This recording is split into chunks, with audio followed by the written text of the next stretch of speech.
Something I found about the first impression that an INFJ makes on people is that it's quite varied and it very much depends on the kind of INFJ we're talking about.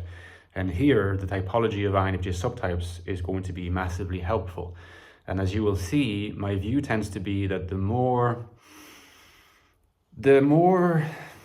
tending towards spirit and security, integrity and authenticity an INFJ is in their journey of individuation, the wider the spectrum of possible responses that might be elicited by a first encounter.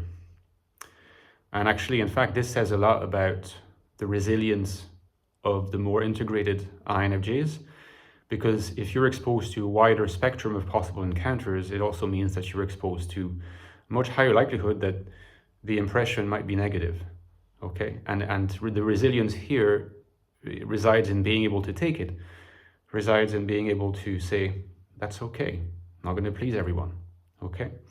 So maybe starting with the compliant INFJ or adaptive submissive INFJ, here the first impression that an INFJ will make is a spectrum, certainly.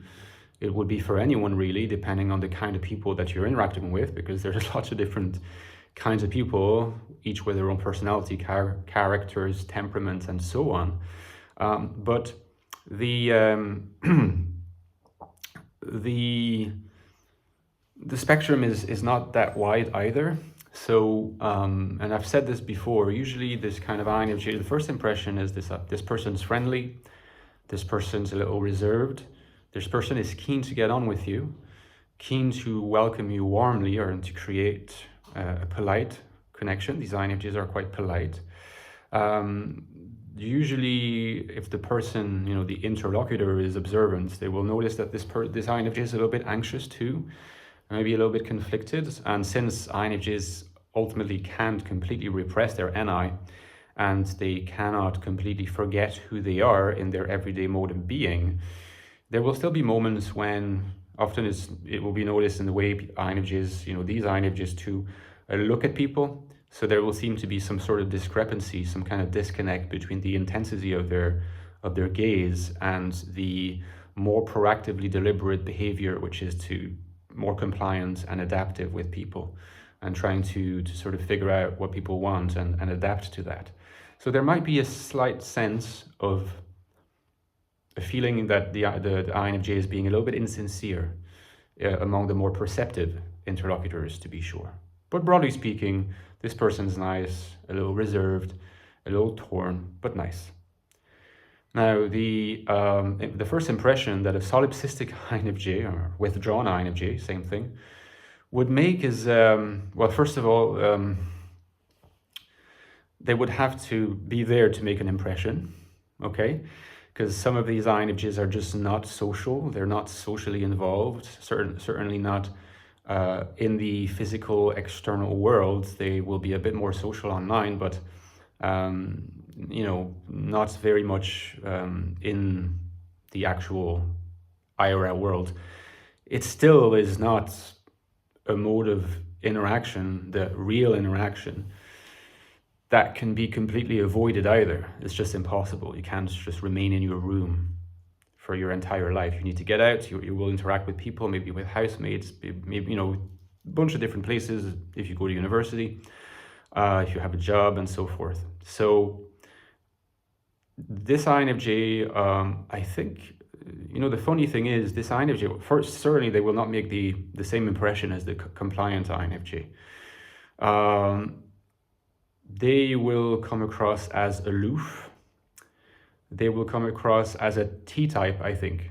Now, the interlocutors, likely not knowing about Jungian typology, wouldn't make sense of it as there being T-types, but that's kind of the same idea, right? Because they don't really engage their FE function. And the absence of the FE function makes TI look more prominent, or at least makes something akin to non-feeling look more prominent. So people might think this kind of person is, excuse me for a second. This kind of person is not that interested in getting to know me. This kind of person is detached. This kind of person is maybe an observer more than anything else, but mostly just in their own world, you know, and not empathic. You know, these INFJs, in fact, contrary to received wisdom, not all INFJs come across as empathic, and not this one. Now, finally, the secure and the spiritualized INFJ. Well, there's actually slight differences between those two. So, well, this will be an opportunity to see if I can actually articulate these differences.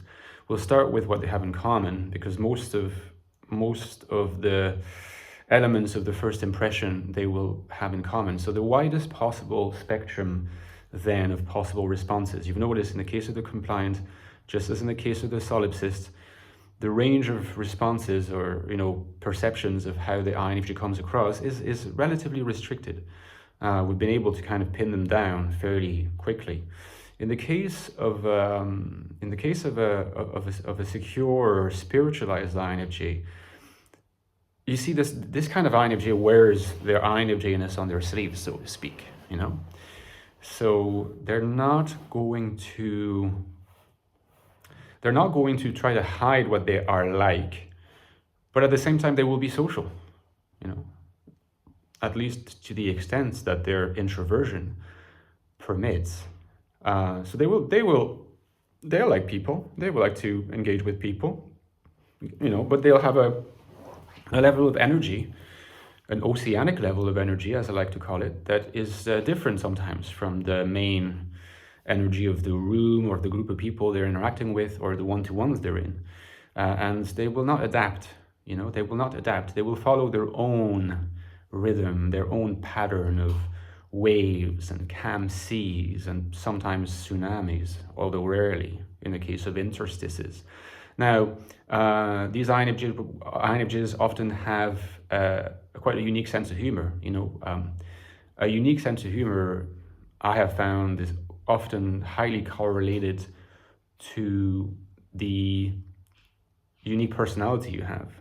And if you accept that you have a unique personality, you'll be all the more likely to share your unique sense of humor, your jokes, without caring too much about how you come across. Because deep down, you know it comes from a warm place, you know it comes from a constructive and kind place, and you're okay with the fact that maybe some people will find it weird, and maybe they'll find you weird. Often they might find you a little bit destabilizing in your tendency to observe, to look intently at people, to make people feel like you are analyzing them even when you're not consciously trying to do that. It's almost like you're making mental notes. And that's something that, in fact, some people will find a bit too intense, and other people will actually find extremely appreciated, benevolent. They will feel seen in your presence. You know, INFJs have this magical ability when they are integrated to make people feel like they are being really listened to as souls and not just as external facades of people. So there are people who will experience these INFJs as life-changing in their interactions, and they'll notice the way they're like very quickly. And then there's other people who will find that a bit strange, and then there's other people who might even dislike it because they'll experience it as intrusive. And again, we can't change everyone, so this INFJ understands this and is cool with it, and therein lies their maturity. So I haven't really sort of explored the differences between secure and spiritualized, but again, like I said, I think mostly in terms of how they come across rather than what's happening internally. Mostly there are similarities.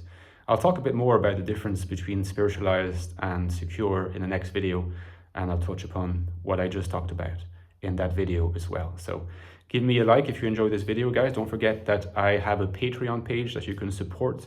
You can support the show, or I don't know if it's a show, but my work. I could not do it without you guys and without your kind support on Patreon. So check the link below. It's not expensive and you get a lot of bonus content, access to Discord and other perks. And in return, you also really help me. Altogether, you help me keep going with my daily content. Okay, so consider that, and don't forget, of course, that I have written 2 books on the INFJ, the latest one being The Infinite Soul, INFJ Life in the Modern World, which is all about how INFJs can lead meaningful, purposeful, and deeply good lives in a world that they often consider hostile. Concretely, what can be done? How to manage authenticity with adaptation. This is the book you need to get if you want to know more. It has a prequel, which you might be familiar with. Check all the reviews, by the way. You'll see that these books have helped a lot of people make sense of their lives, sometimes quite practically help them. The Ecstatic Soul, a new look at the INFJ personality, is the deepest investigation of the INFJ mind. What's it like to be an INFJ? What's it like to think like an INFJ? So that's a good one too, and the two go well together. So guys, thank you for your attention, and talk to you soon. Bye-bye.